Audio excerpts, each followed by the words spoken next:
कुछ लोग मेरे पास शिकायत लेकर आते हैं कि डॉक्टर साहब मेरे गम्स में खून निकलता है, स्मेल आती है या जो गम्स हैं वो नीचे जा रहे हैं। बहुत सारी हाइजीन रखने के बावजूद, ब्रश करने के बावजूद जो प्रॉब्लम है वो बढ़ती ही जा रही है।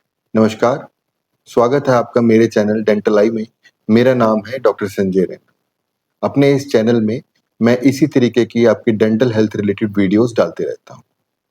तो आज हम बात करेंगे मसूड़े नीचे जाने की समस्या को। दोस्तों, ये प्रॉब्लम कई वजह से अराइज होती है। अगर एक तो सबसे पहले अगर हाइजीन अच्छी नहीं रहती है, ठीक है, तो उसकी वजह से बीच में टार फंस जाता है, दांत और मसूड़े के बीच में टार फंस जाता है और बढ़ते बढ़ते बढ़ते वो मसूड़े ढीले कर देता है और वो खुद भी नीचे जाते रहता है। ठीक है, तो एक दूसरी प्रॉब्लम होती है कि अग्रेसिव ब्रशिंग, जोर जोर से ब्रशिंग करते हैं, तो उसकी वजह से भी होती है। ब्रशिंग की मैं कभी वीडियो दोबारा बनाऊंगा। आज मैं आपसे डिस्कस करने वाला हूँ कि इस प्रॉब्लम से कैसे छुटकारा पाया जाए। सबसे पहले इसके दो उपाय हैं। एक तो वो जो आप घर में बैठ सकते हैं, दूसरा जो डेंटिस्ट के पास है। तो सबसे पहले हम वो डिस्कस करेंगे जो घर में कर सकते हैं। जो सबसे पहली होम रेमेडी है वो है ऑयल पुलिंग। ऑयल पुलिंग में दोस्तों जो ऑयल है वो मुंह में डाल के अच्छे तरीके से ऐसे अच्छे से कुल्ला किया जाता है। कुल्ला करने का मतलब सिर्फ उसको लगाना नहीं है, उसका मतलब है कि जो दांतों के बीच का स्पेस होता है, जो ये ऐसे करके जोर से अंदर से वो बाहर की तरफ आना चाहिए। बार बार उसको कि वो इसके अंदर दो दांतों के बीच में ऐसे वो हर एक दांत के बीच बीच से जाए। ठीक है, अब हम जानेंगे कि ऑयल कौन सा है। वो नॉर्मल ऑयल नहीं है कि जो भी आपने कोई सरसों का तेल या बाल लगाने का, बालों में लगाने का तेल है, वो वाला नहीं। जो ये ऑयल है ये स्पेशल आपने अमेज़न या फ्लिपकार्ट से मंगाना है। इसको बोलते हैं वर्जिन कोकोनट ऑयल। ठीक है, इस ऑयल के अगर ये क्या फायदे हैं वो मैं आपको बताऊं तो इस ऑयल से आपके जो ओरल कैविटी का जो एनवायरनमेंट है, जो आपके माउथ का एनवायरनमेंट है, वो बहुत अच्छा हो जाएगा। माइक्रो ऑर्गेनिज्म फ्री मान ले एक टाइप का। अच्छा, ऑयल पुलिंग के कारण क्या होता है? ऑयल पुलिंग के कारण जो माइक्रो ऑर्गेनिज्म है वो उसके साथ चिपक जाते हैं या मर जाते हैं।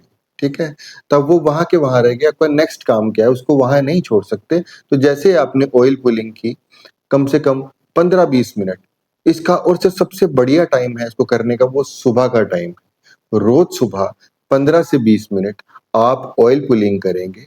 ठीक है, और उसके बाद आपने क्या करना है कि गर्म पानी में नमक डाल के कुल्ले करने हैं, ताकि वो जो वहाँ ऑयल है या जो माइक्रो ऑर्गेनिज्म वहाँ पर है वो और तरीके से और अच्छे तरीके से साफ हो जाए और आपके मुंह का एनवायरनमेंट बिल्कुल फ्रेश हो जाएगा। गम्स आपके बहुत अच्छे काम करने लगेंगे और आपको एकदम फ्रेश फील होगा।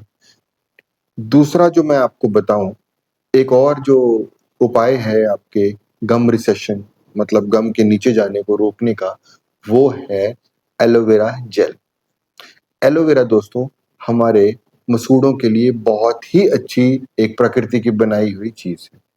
तो एलोवेरा का क्या करना है, हमने एलोवेरा का अगर हम तोड़ के उसके पत्तों को, उसको जो जेल होता है उसको अच्छे से यहाँ पर मसलना है।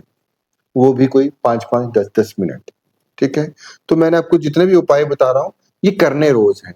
ये नहीं कि 5 उपाय बताऊंगा, पांचों को पांचों करने। कोई भी एक उपाय अगर रोज करेंगे तो आपकी जो गम हेल्थ है वो वाकई में बहुत ही अच्छी हो जाएगी। आपने बस इसका ध्यान रखना है। ठीक है, तो आपने जो एलोवेरा है उसको लेकर उंगली में अच्छे तरीके से यहाँ साफ करना। आपके गम्स बहुत अच्छा काम करेंगे, बहुत बढ़िया। आपकी ब्लीडिंग रुक जाएगी, आपकी स्मेल आना कम हो जाएगी, पहले वाले टेक्निक से भी और इससे भी। तीसरा आप एक कर सकते हैं, मैंने पिछली वीडियो में भी बताया था, उसकी आपको प्रॉपर्टीज भी बताई थी कि नमक की, कि नमक एंटी माइक्रोबियल काम करता है और एंटी इंफ्लामेटरी भी काम करता है। तो एक गिलास में आपने 1 चम्मच नमक लिया गुनगुने पानी में और कुल्ले करने हैं दिन के 2-3 टाइम। अगर आप ये 2-3 टाइम करते हो तो आपके जो गम्स का एनवायरनमेंट है वो काफी अच्छा रहेगा। अगर वो रिसेशन, जो दांत नीचे जा रहे हैं, ठीक है, वो अगर ऊपर नहीं आ सकते तो उससे ज्यादा बढ़ेंगे ही नहीं। इतना मैं आपको बता सकता हूँ कि बढ़ेंगे नहीं अगर आप ये रेगुलर ये वाली चीज फॉलो करते हैं। ये हो गया तीसरा पॉइंट। अब है चौथा पॉइंट। ठीक है, तो चौथे में आपने क्या करना है, आपके घर में हल्दी होती है, हल्दी आपने लेनी है और थोड़ा सरसों का तेल, ठीक है, और थोड़ा नमक। इसको तीनों का घोल बनाना है, अच्छे से घोल लेना है और उसकी दिन में 2 बार, अगर 3 बार नहीं तो 2 बार अच्छे से मसाज करनी है यहाँ पर ऐसे, ऐसे, ऐसे, ऐसे अच्छे से, ताकि मसूड़े और दाँत के बीच में वो अच्छे से लगे। उससे भी दोस्तों आपको काफ़ी फ़र्क पड़ेगा, आपकी बहुत सी डेंटल प्रॉब्लम उसकी वजह से दूर हो जाएँगी। 5वीं में एक और आपको प्रॉब्लम 5वीं में एक और आपको जो रेमेडी बता रहा हूँ, वो बहुत ही अच्छी रेमेडी। अगर आप कुछ भी नहीं कर रहे, तो सुबह-सुबह अपने गम्स को ऐसे बस, ऐसे अच्छे तरीके से दबाना है, रोज़।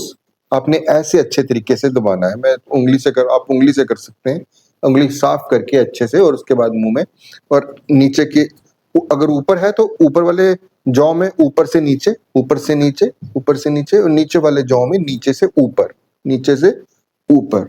आपने बस ये करना है। पाँचों में से कोई भी रेमेडी अगर आप अपनाते हैं, तो मैं आपको अनडाउटफुली कह सकता हूँ कि आपकी जो गम हेल्थ है वो बड़ी अच्छी रहेगी। अगर रिसीड ऑलरेडी हो चुके हैं आपके गम्स, तो वो वहीं के वहीं रुक जाएँगे अगर आप ये कर सकते हैं। ये तो बात रही होम रेमेडीज़ की।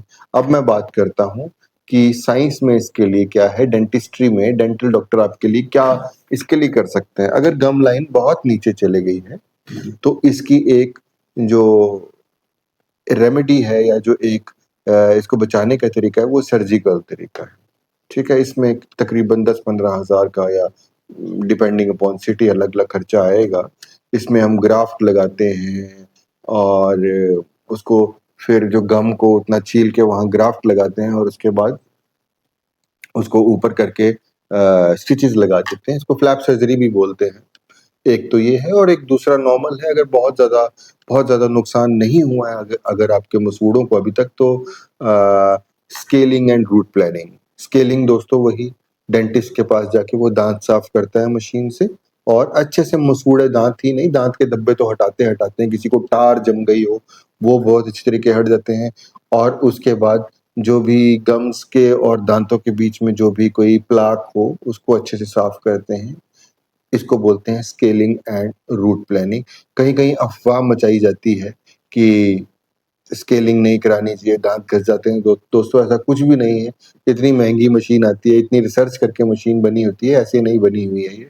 ये बिल्कुल फेदर टच चलती है। मतलब फेदर का मतलब समझते हैं ना आप कि पंख अगर उस टच से चलती है, अगर बहुत ज़ोर से बस वो उतनी ही तेज़ चलेगी जितने से वो स्टेन जो है दाग वो दाँत से हट जाए, ठीक है? बहुत ज़ोर से अगर उसको लगाएँगे तो वो रुक भी जाती है, ठीक है? तो इतनी सेंसिटिव होती हैं आज की मशीनें, इनको अल्ट्रासोनिक स्केलर्स कहा जाता है।